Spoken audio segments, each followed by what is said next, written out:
다 같이 사도신경으로 신앙 고백하심으로 새벽 기도를 함께 드리시겠습니다. 나는 전능하신 아버지 하나님 천지의 창조주를 믿습니다. 나는 그의 유일하신 아들 우리 주 예수 그리스도를 믿습니다. 그는 성령으로 잉태되어 동정녀 마리아에게서 나시고 본디오 빌라도에게 고난을 받아 십자가에 못 박혀 죽으시고 장사된 지 사흘 만에 죽은 자 가운데서 다시 살아나셨으며 하늘에 오르시어 전능하신 아버지 하나님 우편에 앉아 계시다가 거기로부터 살아있는 자와 죽은 자를 심판하러 오십니다.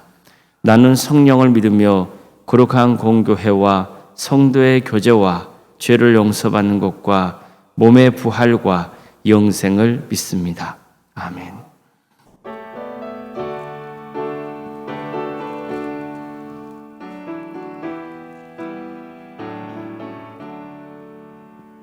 예수를 나의 구주 삼고 성령과 피로써 거듭나니 이 세상에서 내 영혼이 하늘의 영광 누리도다. 이것이 나의 간증이요 이것이 나의 찬송일세. 나 사는 동안 끊임없이 구주를 찬송하리로다. 온전히 주께 맡긴 내 영 사랑의 음성을 듣는 중에 천사들 왕래하는 것과 하늘의 영광 보리로다. 이것이 나의 간증이요 이것이 나의 찬송일세. 나 사는 동안 끊임없이 구주를 찬송하리로다. 주 안에 기쁨 누림으로 마음의 풍랑이 잔잔하니 세상과 나는 간 곳 없고 구속한 주만 보이도다. 이것이 나의 간증이요 이것이 나의 찬송일세. 나 사는 동안 끊임없이 구주를 찬송하리로다. 하늘 말씀 함께 읽겠습니다. 출애굽기 21장 1절에서 6절까지 말씀입니다. 출애굽기 21장 1절에서 6절 말씀을 제가 봉독하겠습니다. 내가 백성 앞에 세울 법규는 이러하니라. 내가 히브리 종을 사면 그는 6해 동안 섬길 것이요 7째 해에는 몸값을 물지 않고 나가 자유인이 될 것이며 만일 그가 단신으로 왔으면 단신으로 나갈 것이요 장가 들었으면 그의 아내도 그와 함께 나가려니와 만일 상전이 그에게 아내를 주어 그의 아내가 아들이나 딸을 낳았으면 그의 아내와 그의 자식들은 상전에게 속할 것이요 그는 단신으로 나갈 것이로되 만일 종이 분명히 말하기를 내가 상전과 내 처자를 사랑하니 나가서 자유인이 되지 않겠노라 하면 상전이 그를 데리고 재판장에게 갈 것이요 또 그를 문이나 문설주 앞으로 데리고 와서 그것에다가 송곳으로 그의 귀를 뚫을 것이라. 그는 종신토록 그 상전을 섬기리라. 아멘. 오늘도 소개를 드리며 하나님을 간구하는 모든 성도님들의 가정과 또 섬기시는 생업의 자리 위에 또 하나님께 치 세우시고 다스리시는 동함교회 위에 하나님 은혜와 평강에 충만하시기를 주의 이름으로 축원합니다. 하나님은 자비롭고 은혜로운 분이십니다. 하나님은 사랑이십니다. 이 때문에 하나님은 특히 연약한 자들에게 깊은 관심을 갖고 계십니다. 그래서 연약한 자들을 괴롭히고 고통스럽게 하는 자들을 미워하시며 끝까지 돌이키지 않는다면 심판하시는 겁니다. 오늘 본문은 내가 백성 앞에서 세울 법규는 이러하니라는 말씀을 시작합니다. 하나님께서는 이미 가르쳐 주신 십계명을 토대로 백성들의 일상생활 속에서 어떻게 계명을 지키며 살아야 하는지에 대한 구체적인 지침을 주십니다. 근데 보십시오. 먼저 예배에 관한 말씀을 하나님께서 재차 강조하신 다음에 처음으로 구체적인 법규 내용이 종에 관한 법이었던 겁니다. 그러니까 정확히 말하면 종을 위한 법입니다. 이건 참 특별한 경우입니다. 일반적으로 종에 관련된 법규는 처음에 나오지 않습니다. 신분이 낮기 때문이죠. 보통은 후반부에 나오는 주제입니다. 그런데 하나님의 법규는 처음부터 종의 문제를 다루고 있습니다. 그것도 주인의 입장에서 종의 문제를 다루지 않고 종의 입장에서 종을 위한 법규를 전하고 있는 겁니다. 여기서도 우리는 하나님이 어떤 사람에게 깊은 관심을 가지고 계시는지 알 수 있습니다. 종은 사회적으로 연약한 존재이지 않습니까? 보통 노예가 되는 경우는 전쟁 포로이거나 경제적으로 너무 삶이 궁핍해서 자기 몸을 팔 수밖에 없는 사람들이었습니다. 그들은 완전히 주인에게 얽매인 존재들이었습니다. 본문에서 히브리 종이라는 말이 나오는데 여기서 히브리라는 말은 한마디로 천민을 가리키는 용어였습니다. 같은 이스라엘 백성들 가운데서도 어떤 상황 때문에 노예로 전락하는 경우가 있었습니다. 자, 그렇다면 하나님은 이런 종들을 위해서 어떤 규정을 정하셨습니까? 먼저 이렇게 말씀하십니다. 내가 히브리 종을 사면 그는 6해 동안 섬길 것이요 7째 해에는 몸값을 물지 않고 나가 자유인이 될 것이며 만일 그가 단신으로 왔으면 단신으로 나갈 것이요 장가 들었으면 그의 아내도 그와 함께 나가려니와 만일 상전이 그에게 아내를 주어 그의 아내가 아들이나 딸을 낳았으면 그의 아내와 그의 자식들은 상전에게 속할 것이요 그런 단신으로 나갈 것이로되 만일 종이 분명히 말하기를 내가 상전과 내 처자를 사랑하니 나가서 자유인이 되지 않겠노라 하면 상전이 그를 데리고 재판관에게 갈 것이요 또 그를 문이나 문설주 앞으로 데리고 가서 그것에다가 송곳으로 그의 귀를 뚫을 것이라 그는 종신토록 그 상전을 섬기리라. 자, 우선 이 말씀에서 우리가 가질 수 있는 의문은 하나님께서 노예 제도를 인정하셨느냐 하는 겁니다. 자, 본문을 보면 마치 노예 제도를 합법화하신 것 같은 인상을 받을 수 있기 때문이죠. 그렇지 않습니다. 하나님은 노예 제도를 찬성하신 게 아닙니다. 하나님은 인간을 당신 형상으로 창조하셨습니다. 하지만 인간이 죄를 지어서 하나님의 형상이 파괴되었고 다양한 형태로 하나님 뜻에 반하는 삶을 살게 되었습니다. 이런 과정에서 하나님 뜻에 반하는 그러한 제도를 만들곤 했던 거죠. 예를 들어 한참 뒤에 이스라엘 백성들은 우리에게도 왕을 세워달라고 요구한 일이 있었습니다. 하나님은 이스라엘의 왕전 제도를 반대하셨습니다. 이스라엘의 왕은 오직 하나님뿐이기 때문입니다. 그럼에도 불구하고 힘 있는 나라를 세우려면 다른 나라들처럼 왕정 국가를 이루어야 한다는 백성들의 뜻을 하나님은 받아들이십니다. 그렇지만 왕을 세울 때 백성들이 겪게 될 여러 문제점들도 알려주시죠. 자, 노예 제도는 마찬가지입니다. 하나님은 노예 제도를 찬성하신 게 아니에요. 그렇지만 악한 세상에서 인간이 만들어 놓은 그 제도를 하나님은 한시적으로 인정하십니다. 그렇다고 해서 노예를 학대하고 멸시하는 것까지 용납하시는 것은 결코 아닙니다. 하나님은 비록 노예 신분으로 살아가야 하지만 그들의 인권이 존중되어야 하고 영원히 노예 신분으로 살게 해서는 안 된다고 가르쳐 주셨습니다. 즉 종을 위한 법은 종을 억압하는 법이 아니고 종이 자유를 되찾을 수 있도록 그 권리를 보장해 주는 법이라고 볼 수 있는 겁니다. 예를 들어 주인이 노예를 값을 주고 사잖아요. 그러면 그 노예는 6년 동안 주인을 위해 섬겨야 됩니다. 그러나 7년째가 되면 몸값을 물지 않고 자유인의 신분을 회복시켜 줘야 한다는 거예요.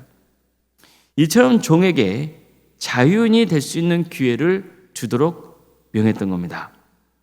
혼자 종이 되었으면 혼자 주인 집에서 나가면 되고 혹시 이미 결혼한 다음에 종이 되었다면 부부와 자녀 모두 함께 주인 집을 나갈 수 있게 했습니다.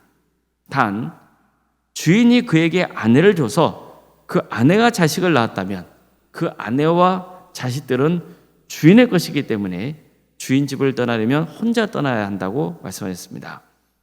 만일 종이 아내와 자식들과 계속 생활하기를 원한다면 주인에게 그 뜻을 밝히고 자유인이 되지 않겠다고 선언하면 됩니다.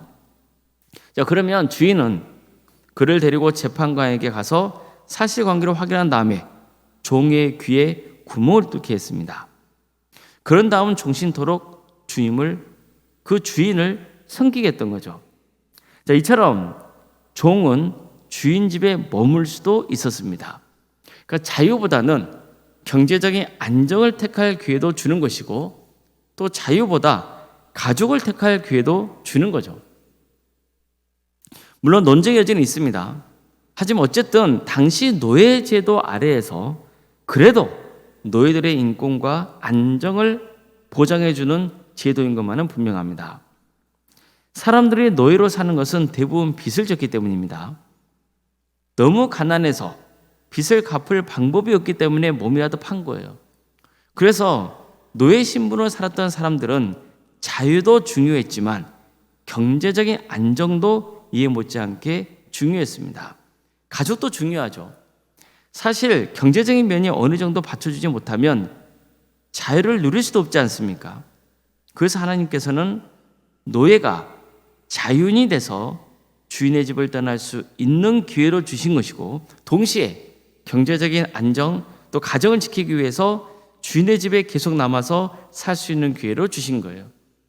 이처럼 하나님께서는 약자의 편에 서 계시는 겁니다. 물론 그렇다고 해서 가난한 자가 악행을 저지르는 것도 눈 감아 주시는 건 아니에요. 하나님께서는 재판할 때 가난한 자라고 해서 봐두지 말고 힘있고 부유한 자라고 해서 두둔하지 말고 법과 양심에 따라 판결하라고 명하셨습니다. 그러나 어떤 이유에서건 사회적 약자로 살아가야 하는 사람들을 주님께서는 특별히 긍휼히 여기십니다. 그렇기 때문에 절대로 이런 사람들을 무시하거나 학대하거나 불이익을 줘서는 안 되는 거죠. 이처럼 오늘 본문은 주인에게도 종을 어떻게 대해야 하는지를 가르쳐줍니다. 아무리 노예를 자기 돈을 주고 샀다고 해서 영원히 그를 종으로 삼아서는 안 된다는 겁니다. 때가 되면 그가 자유를 되찾을 기회를 줘야 한다는 거죠. 또 만약 종이 계속 주인 집에서 지내기를 원한다면 그를 내쫓지 말고 품어야 한다고 말씀하고 있는 겁니다. 그래야만 가난한 자들이 또다시 생계의 어려움을 겪지 않을 수 있기 때문입니다. 우리는 하나님이 자비로운 분이시며 긍휼이 많은 분이시라는 것을 항상 명심해야 됩니다. 이런 하나님의 성품이 우리에게 얼마나 큰 은혜가 되는지 모릅니다. 자비롭고 긍휼이 많으신 하나님이 나와 함께 하신다는 게 얼마나 좋습니까? 그러나 하나님의 자비로운 성품은 나만 아니라 내 이웃에게도 미친다는 점을 명심해야 됩니다. 특히 사회적 약자에게 미칩니다. 그래서 우리는 사회적 약자를 멸시하거나 차별해서는 안 됩니다. 그들도 역시 하나님의 것이고 하나님의 자녀이기 때문입니다. 내 하급자라도 함부로 대하면 안 됩니다.